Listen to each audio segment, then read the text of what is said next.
नमस्कार। आइए सुनते हैं सुभद्रा कुमारी चौहान की लिखी कहानी वेश्या की लड़की। छाया प्रमोद की सहपाठिनी थी। प्रमोद नगर के एक प्रतिष्ठित और कुलीन ब्राह्मण परिवार का लड़का था और छाया छाया थी नगर की एक प्रसिद्ध नर्तकी की इकलौती कन्या। नगर में एक बहुत बड़ा राधा कृष्ण का मंदिर था, जहाँ न जाने कितना सदावर्त रोज बढ़ जाता था। सैकड़ों साधु संत मंदिर में पड़े पड़े भगवत भजन करते, मनमाना भोजन करते और करते मनमाना अनाचार। छाया की माँ इसी मंदिर की प्रधान नर्तकी थी। मंदिर को छोड़कर दूसरी जगह वह गाने बजाने कभी न जाती। मंदिर के प्रधान पुजारी की उस पर विशेष कृपा थी, इसलिए उसे किसी प्रकार की कमी न थी। गंगा के किनारे उसकी विशाल कोठी थी, जहाँ से सदा संगीत की मधुर ध्वनि आया करती। नगर के संगीत प्रेमी जब स्वयं ही उनके यहाँ पहुँच जाते तो राजरानी उन्हें निराश न करती, किंतु वह किसी के यहाँ बुलाने पर गाने के लिए नहीं जाती थी। छाया इसी राजरानी की इकलौती कन्या थी। राजरानी की सारी आशाएं इसी कन्या के ऊपर अवलंबित थी। विद्याध्ययन की ओर छाया की अधिक रुचि देखकर राजरानी ने उन्हें स्कूल में भर्ती करवा दिया। छाया नगर की कुछ पुरानी प्रथा के अनुयायियों के विरोध करने पर भी कुलीन घर की लड़कियों के साथ पढ़ते पढ़ते कॉलेज तक पहुंच गई। और जिस दिन पहले वह कॉलेज पहुंची, प्रमोद से उसकी पहचान हो गई। यह पहचान ही बनकर न रह सकी। धीरे धीरे वह मित्रता में परिवर्तित हुई और अंत में उसने प्रणय का रूप धारण कर लिया, जिसका परिणाम यह हुआ कि परिवार वालों का विरोध, तिरस्कार और प्रताड़ना न तो प्रमोद को ही उसके निश्चय से तिल भर हटा सके और न माता का निर्वासन दंड ही छाया को उसके पद से विचलित कर सका। विवाह के लिए उन्हें कोर्ट का सहारा लेना पड़ा। कोर्ट में रजिस्ट्री होने के बाद आर्य समाज मंदिर में उनका विवाह वैदिक रीति से संपन्न हुआ। अग्नि को साक्षी देकर वह दोनों पति पत्नी के पवित्र बंधन में बंध गए।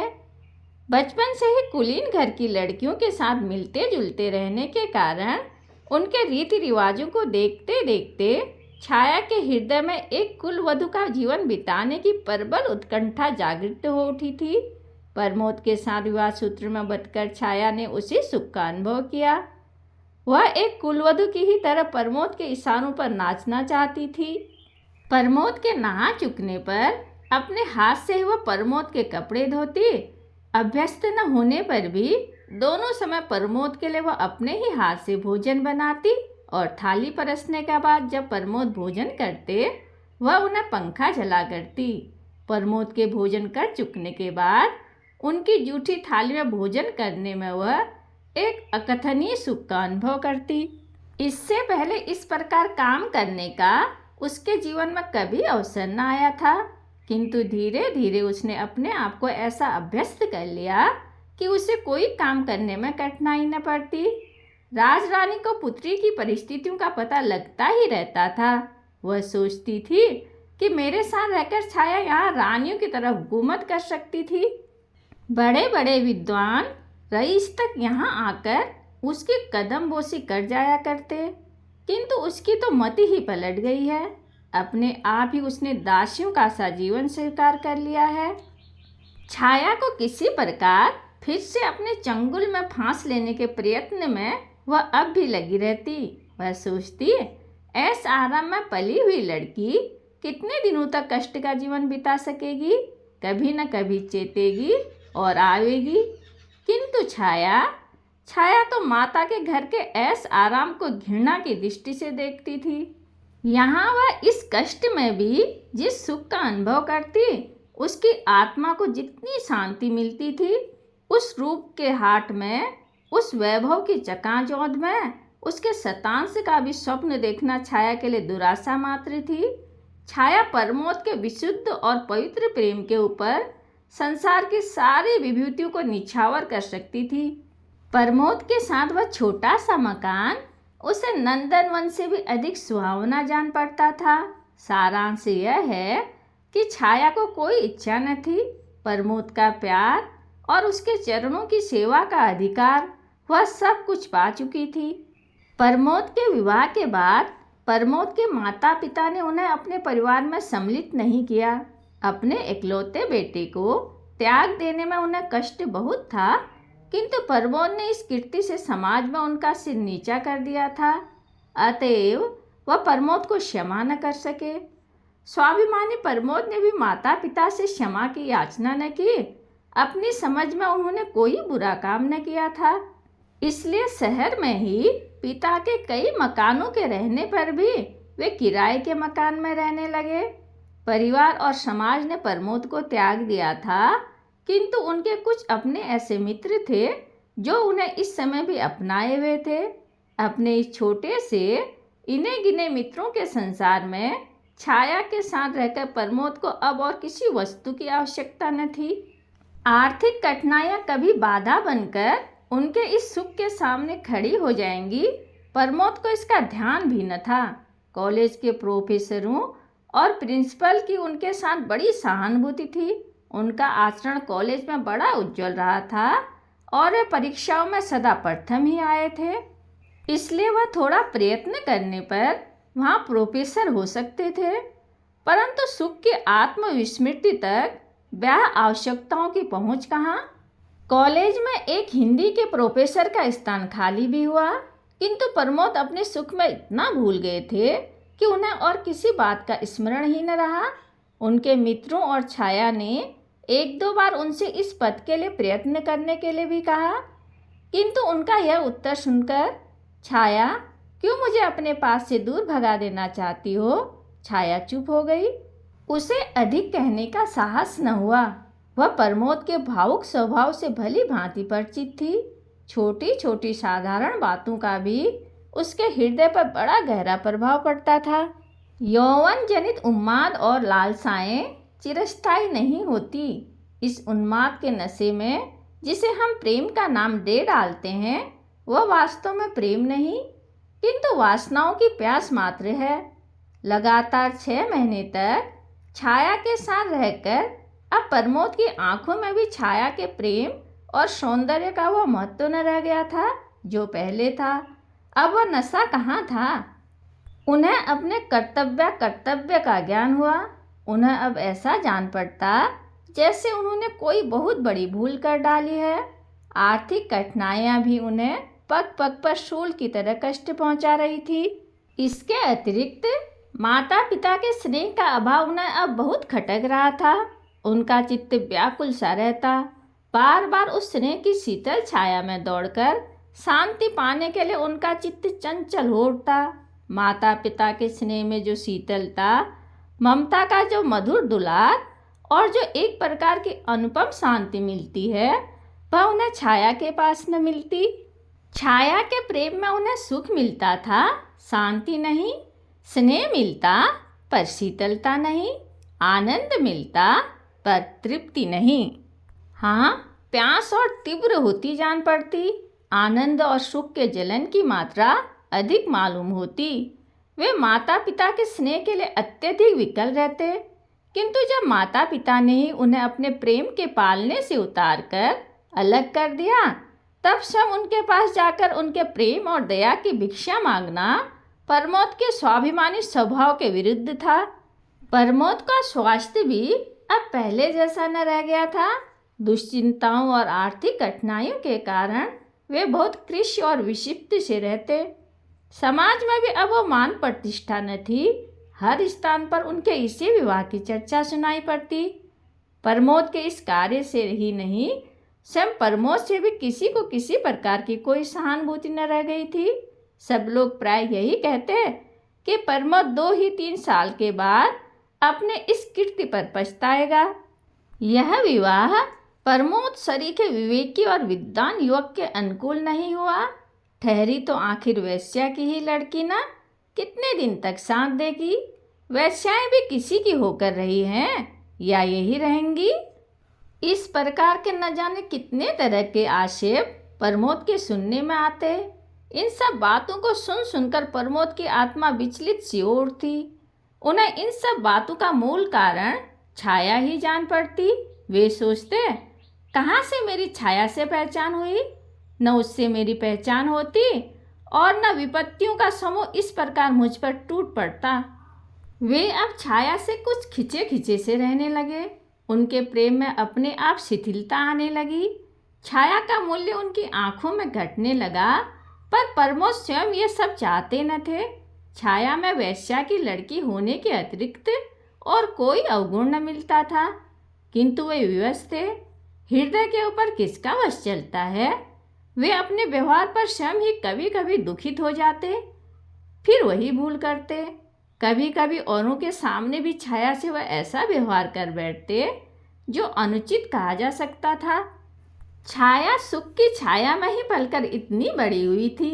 अपमान, अनादर और तिरस्कार के ज्वाला में संसार से वह परिचित न थी, किंतु अब पग पग पर उसे प्रमोद से प्रेम के कुछ मीठे शब्दों के स्थान पर तिरस्कार से भरा हुआ अपमान ही मिलता था। छाया ने प्रमोद के इस परिवर्तन को ध्यानपूर्वक देखा था, उनके हृदय को अच्छी तरह टटोला था। इस परिवर्तन के बाद भी उसने समझ लिया था कि प्रमोद के हृदय में उसने एक ऐसा स्थान बना लिया है जिस तक किसी और की पहुंच नहीं है। उसे इसी में संतोष था। एक कुलवधू इसके अतिरिक्त और क्या चाहती है? पत्नी के रूप में पहुंचकर छाया ने अपना अस्तित्व ही मिटा दिया था। प्रमोद के चरणों में उसके लिए थोड़ा सा स्थान बना रहे, यही उसकी साधना थी, और इस साधना के बल पर ही वह प्रमोद का किया हुआ अपमान और तिरस्कार हंसकर सह सकती थी। उसके ऊपर उस अपमान और तिरस्कार का अधिक प्रभाव न पड़ता। प्रमोद के जरा हंसने बोलने पर वह सब भूल जाती थी। उसे कुछ याद न रहता। याद रहता तो केवल प्रमोद का मधुर व्यवहार। प्रमोद के माता पिता आखिर पुत्र को कितने दिन तक छोड़कर रह सकते थे, और अब तो प्रमोद के साथ साथ उन्हें छाया पर भी ममता हो गई थी। उनका क्रोध महीने 1.5 महीने से अधिक न ठहर सका। वह समाज के पीछे अपने प्यारे पुत्र को नहीं छोड़ सकते थे।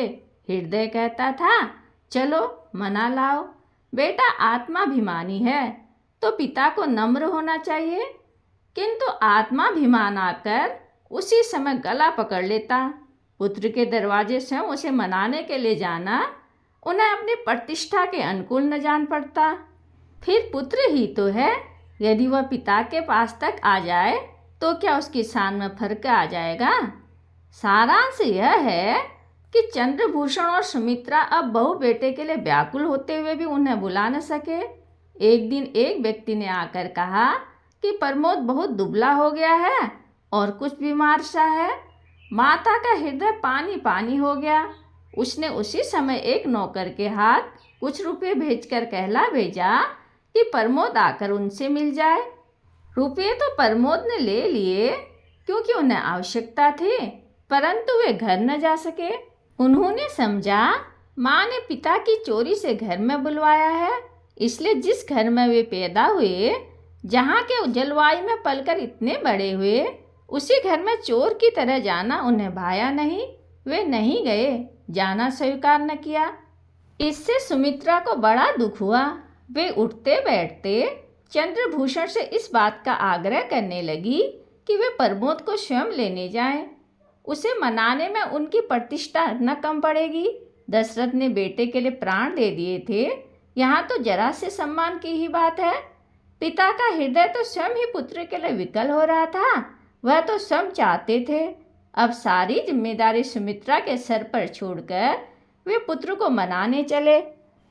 कहीं छाया पैर छूने आई तो लाख वैश्या की लड़की है, पर अब तो मेरी पुत्र वधू है। क्या मैं खाली हाथ ही पैर छुआ लूँगा? सर्राफे की ओर घूम गए। वहाँ एक जोड़ी जड़ाऊ कंगन खरीदे और जेब में रखकर 10 कदम भी न चल पाए होंगे कि सामने से प्रमोद आते हुए दिखे। चंद्रभूषण के पैर रुक गए। प्रमोद भी ठिठके। झुककर उन्होंने पिता के पैर छू लिए। चंद्रभूषण की आंखों से गंगा जमुना बह निकली। प्रमोद के भी आंसू न रुक सके। दोनों कुछ देर तक इसी प्रकार आंसू बहाते रहे। कोई बातचीत न हुई। अंत में गला साफ करते हुए चंद्रभूषण ने कहा, घर चलो बेटा, तुम्हारी अम्मा रात दिन तुम्हारे लिए रोया करती है। प्रमोद ने कोई आपत्ति न की, चुपचाप पिता के साथ घर चले गए। उस दिन वे बहुत रात घर लौटे। उनकी बाट जोहते जोहते छाया भूखी प्यासी सो गई थी। जब प्रमोद अपने कमरे में पहुंचे तो 12 बज रहे थे। इस समय छाया को जगाना उन्होंने उचित न समझा। विलंब से लौटने का दुख था, जबकि वे भोजन कर चुके थे और छाया उनकी प्रतीक्षा में भूखी सो गई थी। उन्हें छाया के ऊपर दया आई। उसके सिर पर हाथ फेरते फेरते वे नींद की प्रतीक्षा करने लगे। छाया गाढ़ी निद्रा में सोई थी। उसके चेहरे पर कभी हंसी और कभी विषाद की रेखा खिंच जाती थी। प्रमोद यह देख रहे थे। आज उन्हें अपने कटु व्यवहार तीर की तरह चुभने लगे। इसी सोच विचार में वे सो गए। छाया की भी नींद खुली। घड़ी की ओर देखा, 1:30 बज रहे थे। पास ही प्रमोद सुख की नींद ले रहा थे। वह बड़ी व्याकुल हुई। उसने अपने आप को न जाने कितना धिक्कारा। ऐसी नींद भी भला किस काम की। वे आए और भूखे प्यासे सो रहे, और ये निगोड़ी आंखें न खुली। यह सदा के लिए बंद न हुई थी ना, कभी न कभी खुलने के लिए तो मुदी थी। फिर खुलने के समय पर क्यों न खुली। इस प्रकार अनेक विचार उसके मस्तिष्क में आ आकर उसे विकल करने लगे। छाया फिर सो न सकी। बाकी रात उसने करवट बदलते ही बिताई। सवेरे उठकर उसने प्रमोद का कोट टटोला। उसकी जंजीर ज्यों की त्यों पड़ी थी। दूसरी जेब में 25 रुपये भी थे। जंजीर बेची भी नहीं, गिरवी भी नहीं रखी। फिर ये रुपये कहाँ से आए। प्रयत्न करके भी छाया इस उलझन को न सुलझा सकी। सवेरे प्रमोद सोकर उठे, तब उनका चेहरा और दोनों की अपेक्षा अधिक प्रसन्न था। उठने पर उसने छाया से पिता की मुलाकात, अपने घर जाने की बात और वहाँ के सब लोगों के व्यवहार और बर्ताव सभी बतलाए। छाया सुनकर प्रसन्न हुई, किंतु उस घर में छाया भी प्रवेश कर सकेगी या नहीं, न तो उसके विषय में प्रमोद ने कुछ कहा और न ही छाया को पूछने का साहस हुआ। अब प्रमोद की दिनचर्या बदल गई थी। वह सवेरे से उठते ही अपनी माँ के पास चले जाते, वहीं हाथ मुंह धोते, वहीं दूध पीते, फिर अखबार पढ़ते पढ़ते मित्रों से मिलते जुलते वे करीब 11-12 बजे घर लौटते।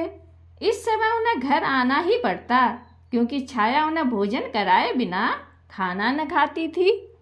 छाया को अब प्रमोद के सहवास का अभाव बहुत खटकता था, किंतु वह प्रमोद से कुछ न कह सकती थी। वह कुछ ऐसा अनुभव करती थी जैसे प्रमोद के चरणों पर वह सर्वस्व निछावर करके भी वह प्रमोद को उस अंश तक नहीं पा सकी है जितना एक सहधर्मिणी का अधिकार होता है।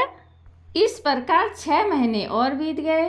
आज वही तिथि थी जिस दिन छाया और प्रमोद विवाह के पवित्र बंधन में बंधकर एक हुए थे।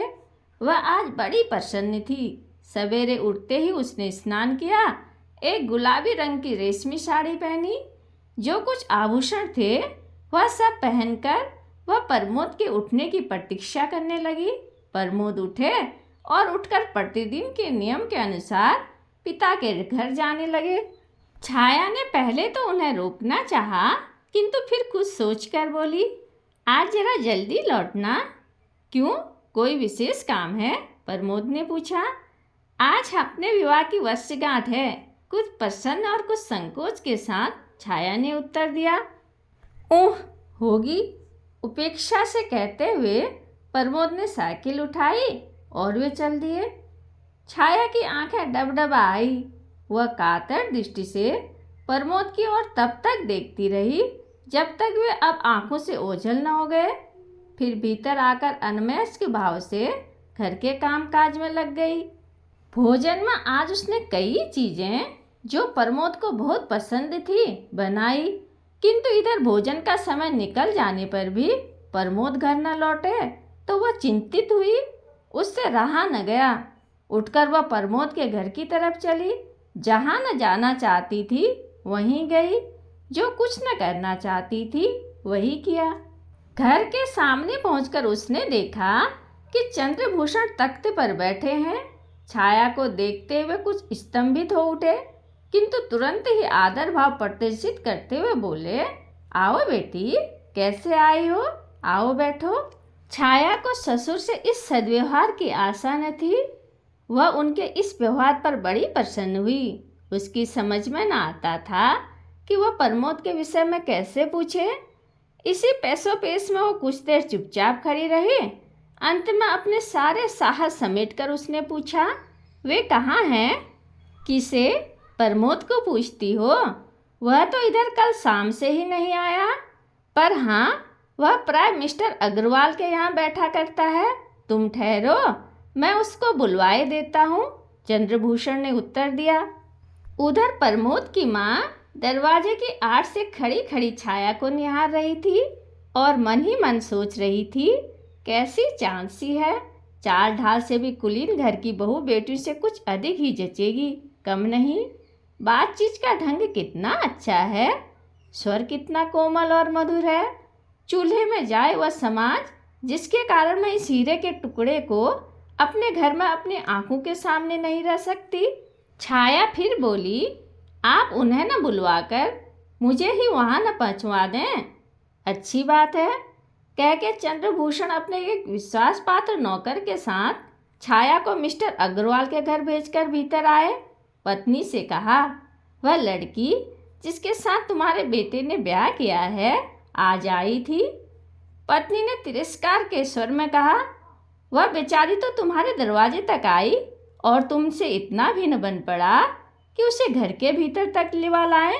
चंद्रभूषण सिर खुजाने लगे, बोले, वाह, मैंने तो तुम्हारे ही डर के मारे नहीं बुलाया, नहीं तो बुलाने को क्या हुआ था, अपनी ही तो बहू है।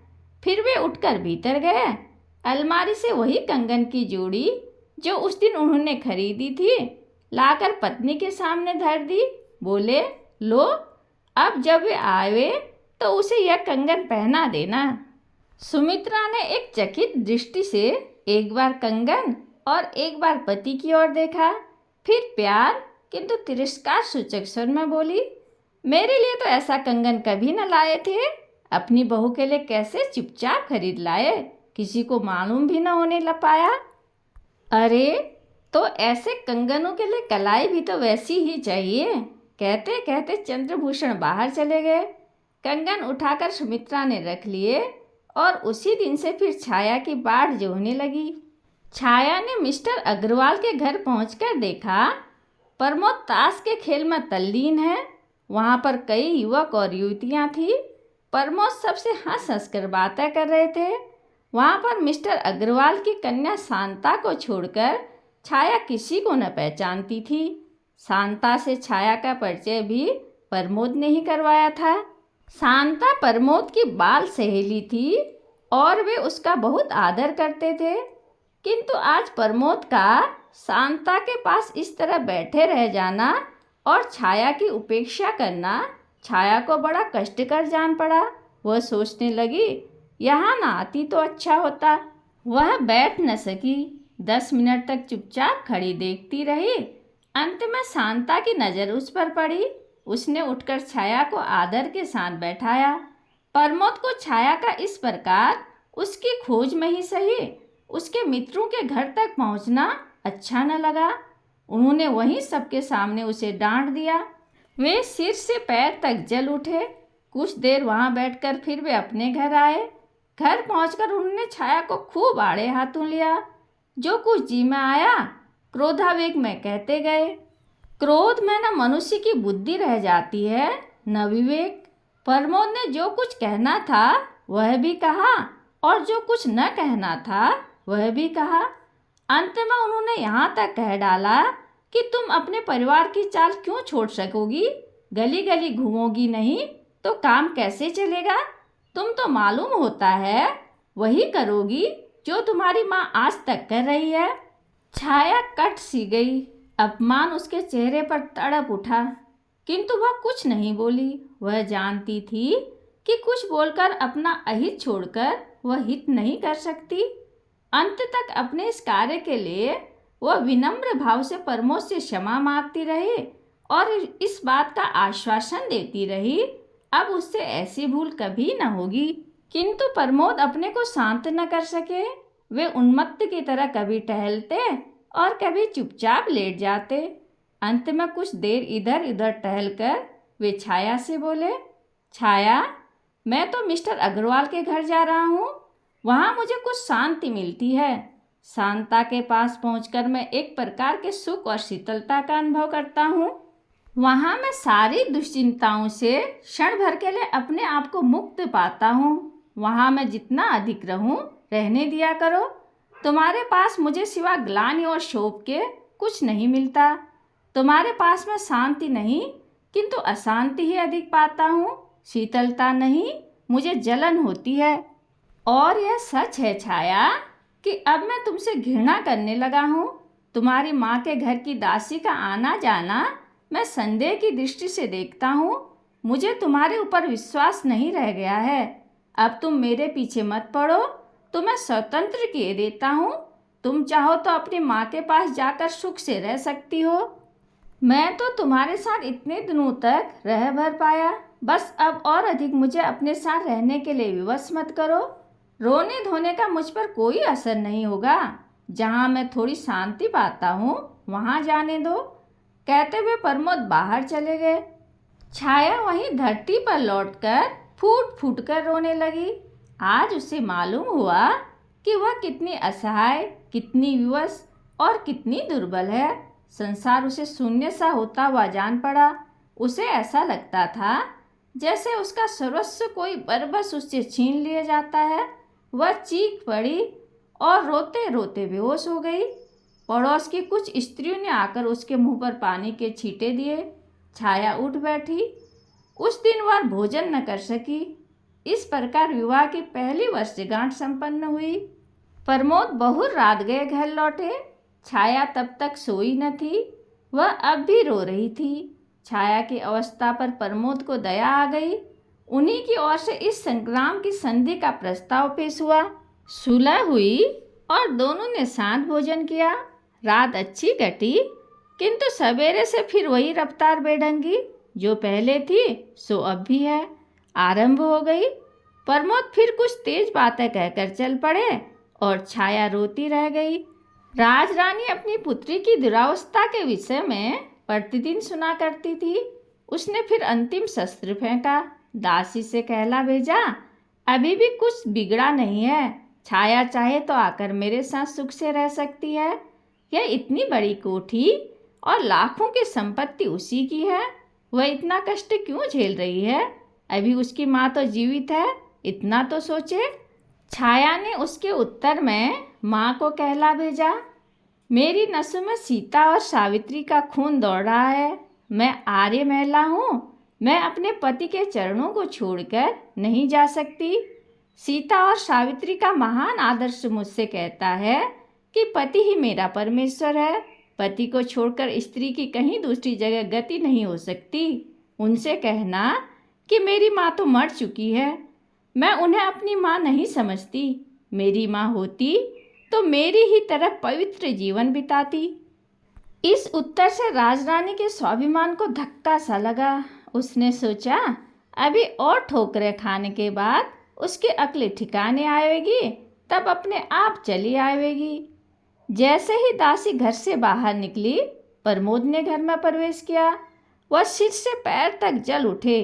घर के अंदर जाते ही उन्होंने बेकसूर ही सारा क्रोध छाया पर उतार दिया।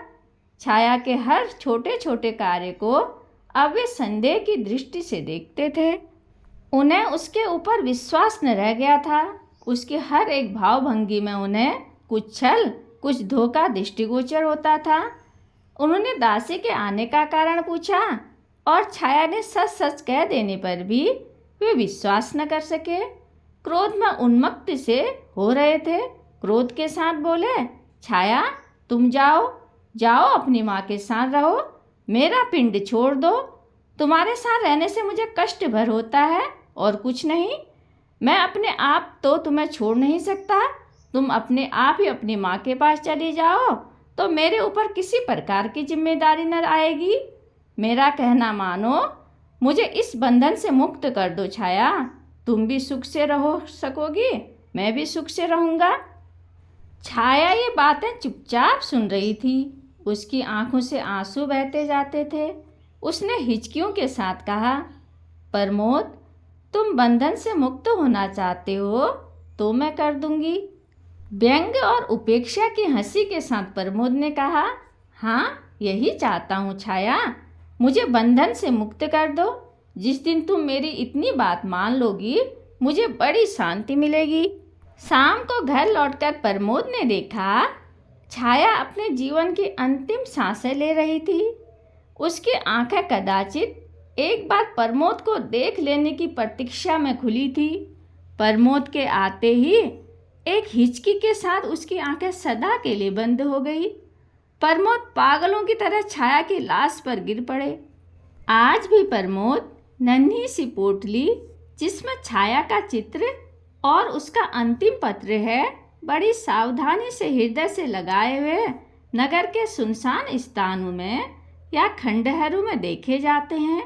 वे न कभी किसी से बोलते हैं और न किसी की बात का उत्तर देते हैं। हाँ, अपने आप ही वे कभी कभी एक विचित्र प्रकार की आवाज़ से कुछ कहते हैं जिसको बस वे ही समझते हैं और कोई नहीं। कहानी सुनने के लिए धन्यवाद।